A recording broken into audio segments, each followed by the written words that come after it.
Hi friends, Coach Eric here. Let's talk with Finnish people. I know you actually can't see the board very well at all because of the glare, but I'm going to use this as a roadmap for my speaking here on this first video about dark arguments. So I'm going to start actually here with this point. This title that was given to me, Prince of Dark Arguments, is the darkest argument of all. It's super dark. So what do I mean by dark arguments? Well, it's, first of all, it's a manner of framing that encompasses not just argumentation, but life and metacognition and identity and stuff like that.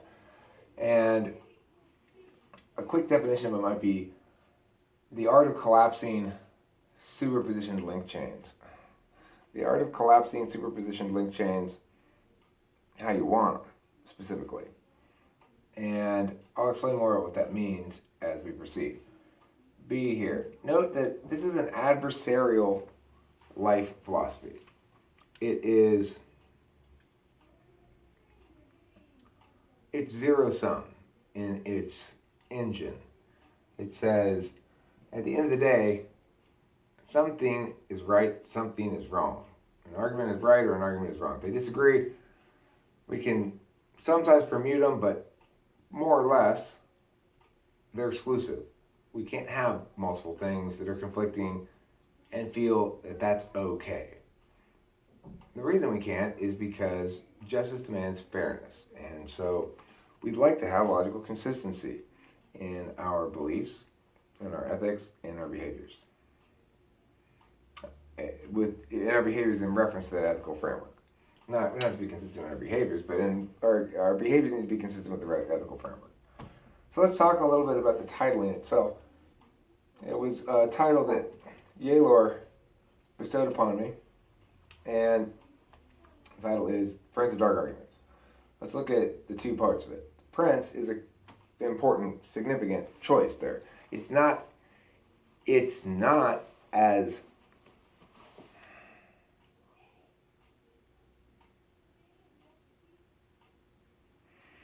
well, I mean, the areas of darkness that this choice covers are at first glance less complex, for sure, and remain at first glance less complex to me now.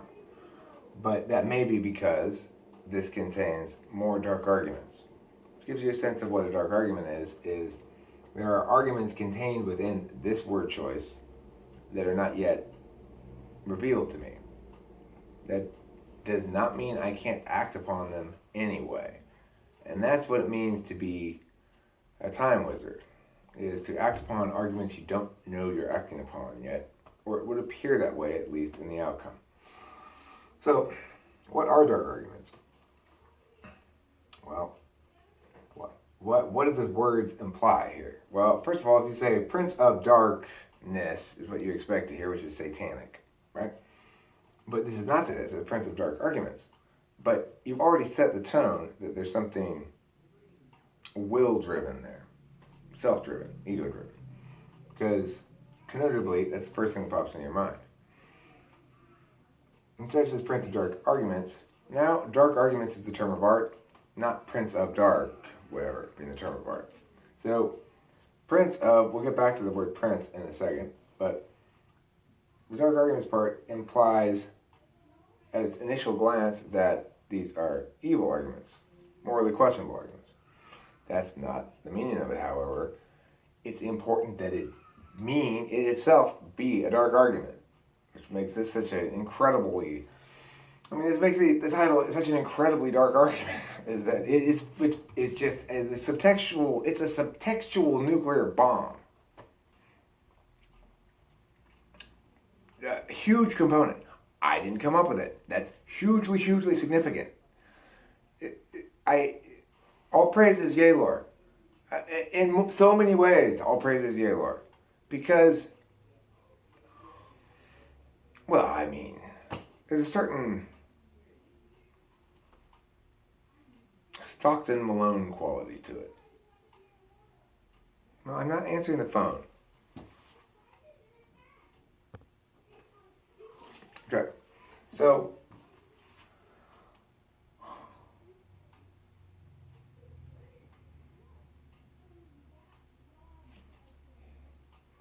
Okay. Look, mimetic reinforcement here. First of all, when I'm Annie is overwhelming TI's ability right now.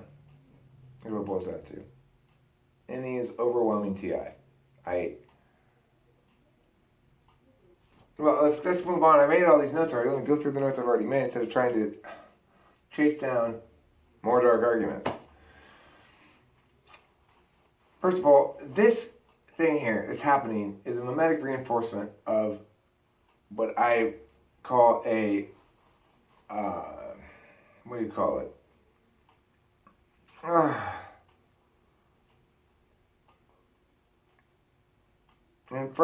Implied mythology or assumed mythology. It's something like where I forget, I can't remember the name I used to have for it. It's an old word from an old metaphysics build. Anyway, it says basically that to assume, it doesn't say this, but now I'm going to make it say this, to assume that mythology is true and behave as though it's true and behave consistently with the given mythology is to make that mythology true. The original thing is basically saying that it's a good idea to do it in art. But my now idea is that art and life are, that's where the time magic comes into play. Is you can use time magic to do stuff, right? Okay. So there's this mimetic reinforcement of the mythology aspect of it. You might call it the gospel of Yalor. I mean, the core mythology of talking with famous people is the gospel of Yalor. It's not as I intended it to be. I was anticipating the core mythology of talking with famous people to be the Purgatory Limitscape. But, those characters, they are all part of the Yalorian gospel now. Pantheonic stuff that I have as a mythology in place that works well, they all fit under the general heading of the Yalorian gospel at this point.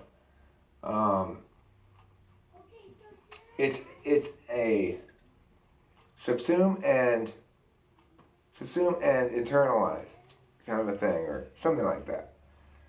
I've got a couple of recent things happen.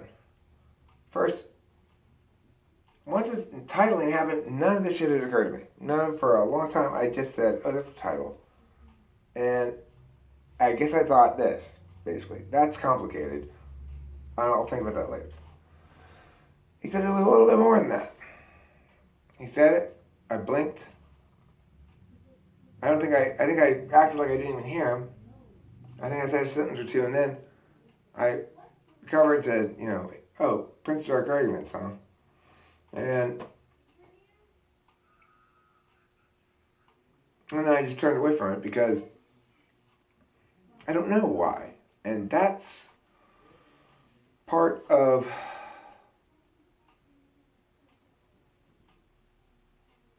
trusting your instincts and or going with it. Or maybe it's part of meaning making after the fact that your failure turned out to work out well.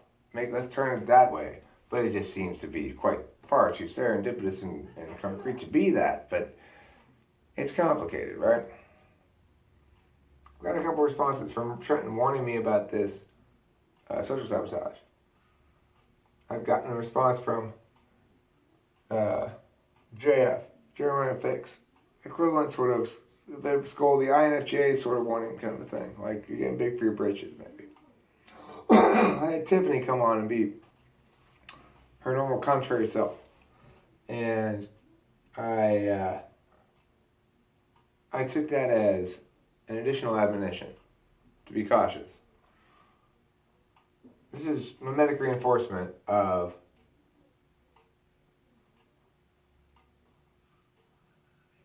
course, from their perspective, it's mimetic reinforcement of social norms and or be cool. Don't go weird. Don't get all weird now and start thinking you're some sort of magical guy or whatever.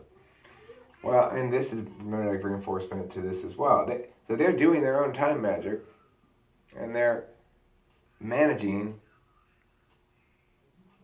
arguments that they feel and articulate one way. Namely that Trenton articulates it in typical ENTP fashion. You're going to be careful, watch how you're going to engage in social sabotage.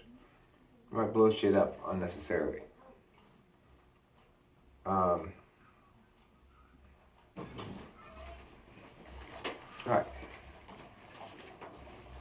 Symphony response is to take it down a notch.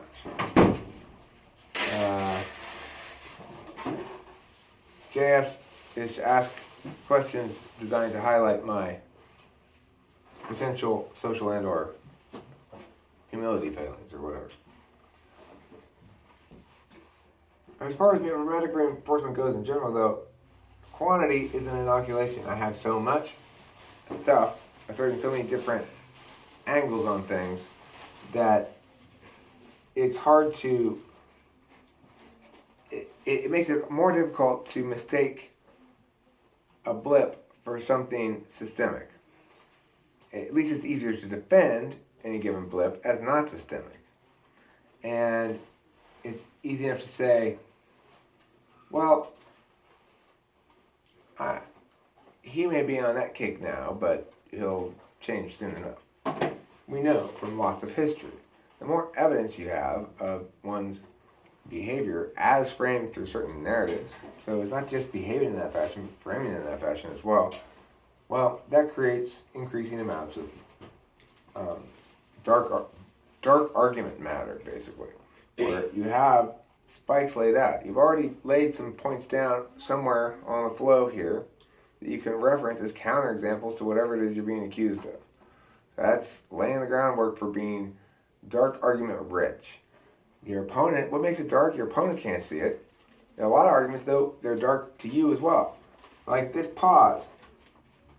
Well, we'll look at it more here, but when I paused after being given title before making anything about it, or talking about it, or doing anything with it, it wasn't intentional, but there were dark arguments at play. Massive, huge, planetary dark arguments at play. So I had to, I think it just stunned me into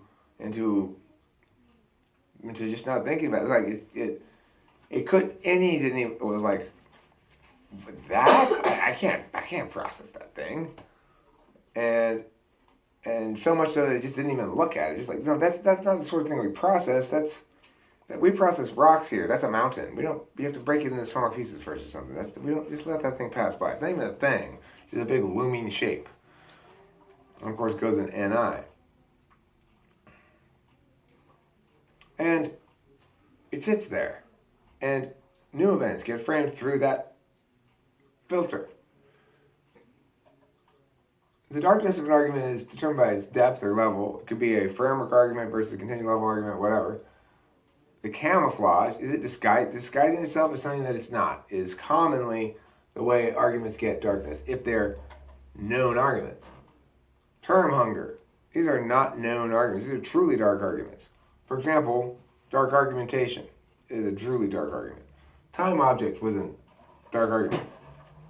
People didn't have the term in place they needed to express a certain concept. The darkness of an argument is its knownness and its knowability and its obviousness, right? So the darker the argument, the less obvious and the less known. Let's look at this topic here. Benefits of Internet of Things outweigh the harms to personal privacy. That's the resolution we're talking about. Edmund and Evelyn, can you put your phones down now while I talk about the resolution for a second? This is the resolution we're dealing with. Benefits of the Internet of Things outweigh harms to personal privacy. What are some of the dark arguments implicit in that statement? Well, the fact that harms to personal privacy are assumed. That if you have an opponent saying to you, no, it doesn't harm personal privacy, it helps personal privacy. What kind of argument is that? It's non-topical. Because you have to assume to argue this resolution that it does harm personal privacy and that those harms are less significant than the benefits that it provides. That's the only way you're allowed to affirm, according to this resolution. A lot of teams, a lot of coaches, a lot of debaters may or may not realize that. But there's another thing. How you phrase this matters a great deal as to whether or not, and here's an even darker point. So you say, you can do this, so you can say, personal privacy itself is bad, and so harming it is good. Okay, so if you're aft, you're going to try to turn all of the neg harms by saying, well, those are great because personal privacy is bad. Now which of those arguments is stronger, right? Which is stronger? If you go in there and say, no, it doesn't harm personal privacy. In fact, it helps personal privacy. Versus, yes, it harms personal privacy, and personal privacy is bad. The second one's a lot stronger, and it's a lot darker. Okay? I want to talk about this titling of dark arguments that I received. Because I am officially, guys, and it is Yalor's truth. All praises be his name, Yalor. So you know it's true. I am the Prince of Dark Arguments. Congratulations to me. The reason I mentioned it is I want to talk to you about how that titling of me as the Prince of Dark Arguments is the darkest argument ever. First of all, look at the steps of operation here. I was designated the Prince of Dark Arguments, and what happened? Nothing. 2, I delayed. I couldn't even process the title at first. I sort of was like, well, that's weird. That's a cool name, I guess. I didn't really think anything about it, right? And then I engaged in a playing out of a battle for the soul of talking with famous people, basically, in which an individual came in and was running all sorts of arguments that were dark to us, more or less, but they became revealed over time. Because they weren't really dark arguments that he was running. He was running cloaked arguments. What? What? Spit it out. Abraham is like, he doesn't know what else because we're done with it, and he... Then you guys need to run against each other. You have those practice cases, run them, okay? Okay. So, the way it played out was this individual came in and was hoping to exert a certain level of coerced control over the space that wasn't acceptable. And so that took a while to play out. He was a tough opponent. He required a lot of energy and attention to defeat. And as that played out, this title had time to sit in my brain, which it needed to. Now, when it finally occurred to me, on the eve of the very last battle with this fellow, on the eve of the very last battle, Yalor was bearing witness. Taylor, Secretary of Ass Kicking, was in the room, sizing up, I think, primarily. Sizing up the opponent that we were dealing with. I had gone first. I had more or less failed. Okay? So I lost the first round. Yalor's agreement was such that Taylor went into the room in defense of truthiness, as he refers to it. I would just call it T-Ruth. But regardless, in defense of truth, he danced with the opponent for some time. And when eventually I returned into the room, it was after I had experienced the dawning jitters. The dawning jitters are where I made a video in which I come across as arrogant and self-important and unlikable. Referring to this whole big thing. Having not yet fallen into his proper place of awe at the way the universe works, rather than self-satisfaction, because of course it's not any of it planned by me at all. The next day I made a much more satisfying dawning of that title with a song.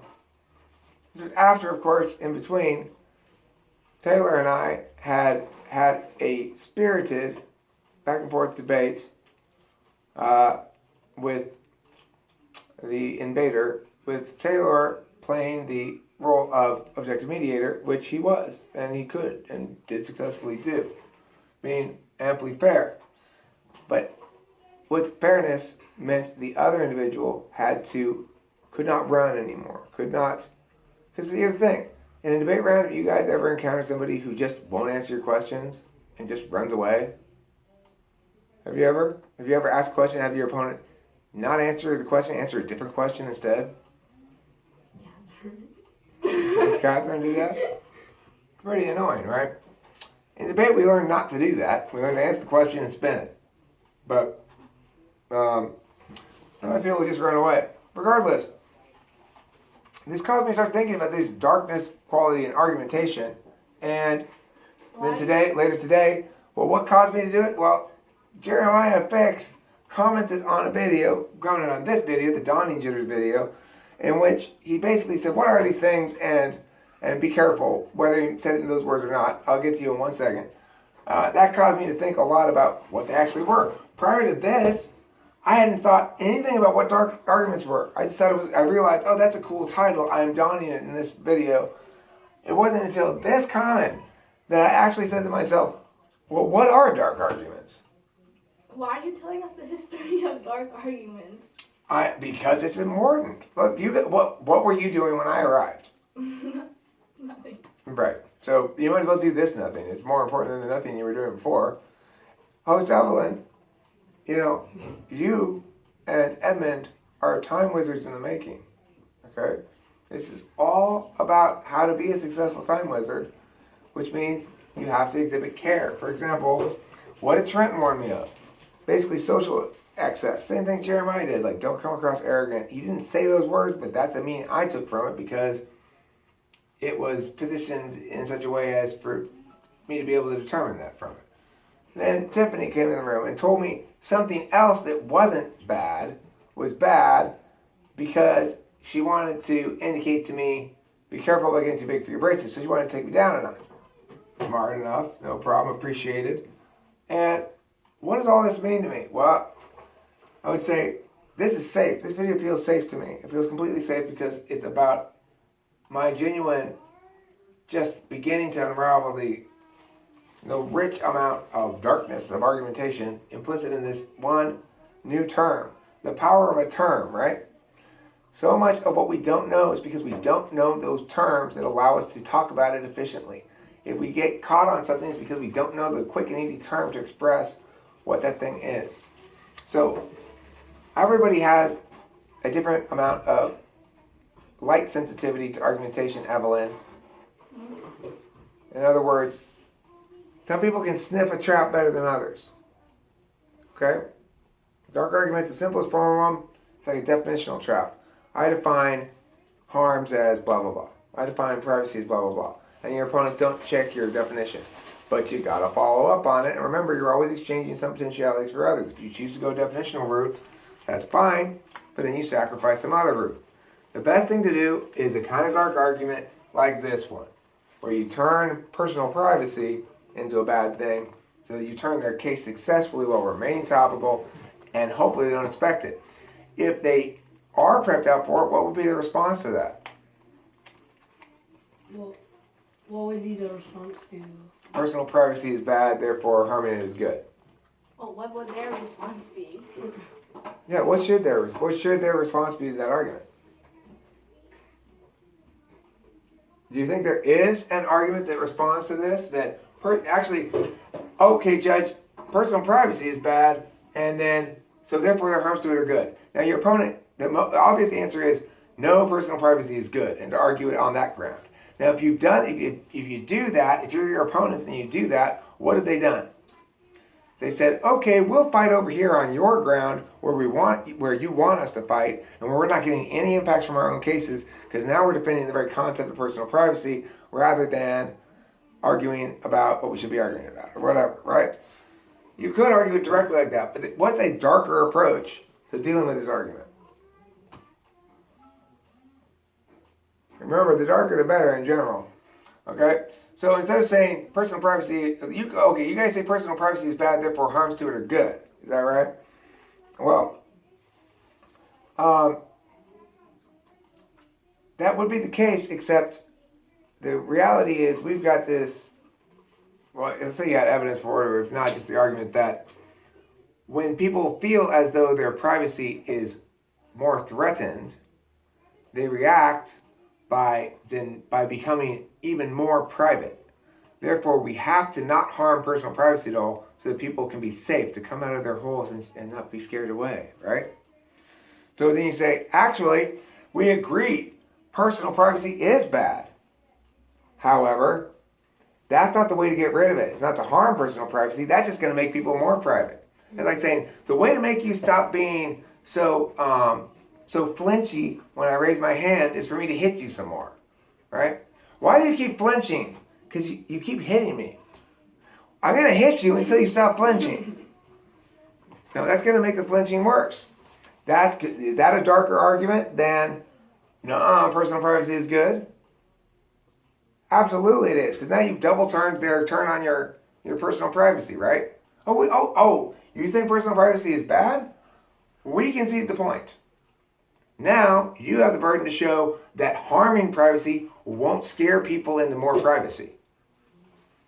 For a position like that.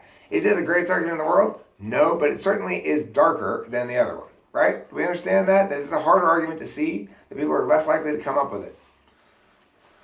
Okay, and there are plenty of arguments in the world that are truly dark arguments that nobody knows, and nobody sees, and nobody can voice explicitly because they haven't been revealed yet by things like this. There are whole stacks of link chains to be collapsed from what I just talked about here. That's why I say this is the darkest argument of all. But they haven't been discovered, those link chains yet, or haven't been realized, or haven't thought it all through, or whatever.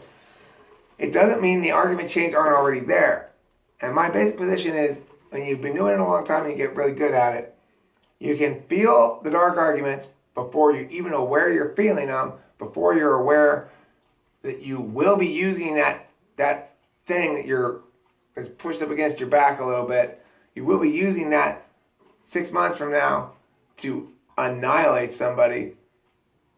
You don't know it now. You can't know it now. But you can feel that argumentation chain and you can protect it. So if it requires you to, for example, behave in a way that's consistent with a limiting principle, and you start behaving in that way that's consistent with a limiting principle, that will serve you well in the future. Start behaving in that way and archiving it, putting it away for reference, keeping it on reference. When you start behaving consistently with a limiting principle and start arguing consistently with a limiting principle and don't make arguments that are opposed to that limiting principle when you're actually making arguments that you position as claims of your own, then as a matter of fact, those past argument chains serve you as future rails to carry your argumentation forward when you're under any sort of personal attack. Additionally, if you think about it like, what else? There's one more thing I want to talk about.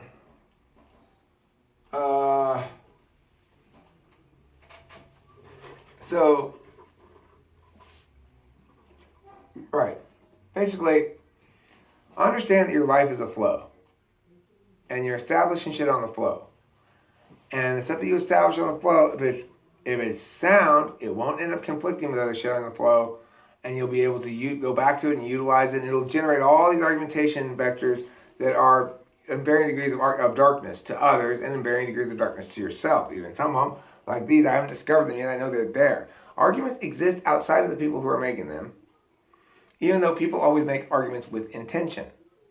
That's the thing that trips people out about truth value, is that because the statement and the argument exists independent of the person making it, that must mean its truth value is independent of the person who made the statement.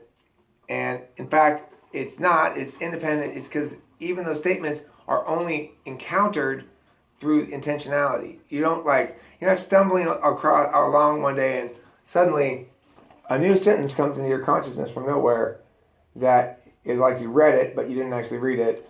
It doesn't work like that. So I've kind of failed a bit here at the end to crystallize, and I think that's part of the reality of dark argumentation as well, is that and a lot of seeds planted here. Some of them grow, some of them don't.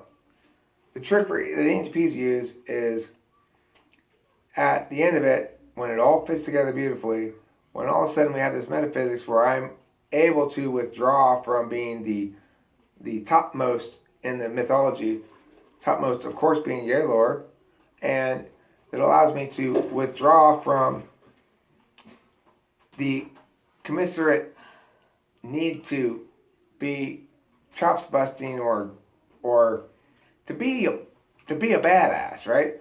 The ability to let go of that is enabled by changes in the slabs of arguments, and changes in the visibility of those arguments. And as terms come into play that illuminate areas where there was great term hunger, a great need for illumination, why then those who are attuned to the location, feeling, and general of dark arguments are empowered greatly by their instincts. Thank you for watching Talking with Famous People. And for the love of God, please don't forget to eat plenty of cheese.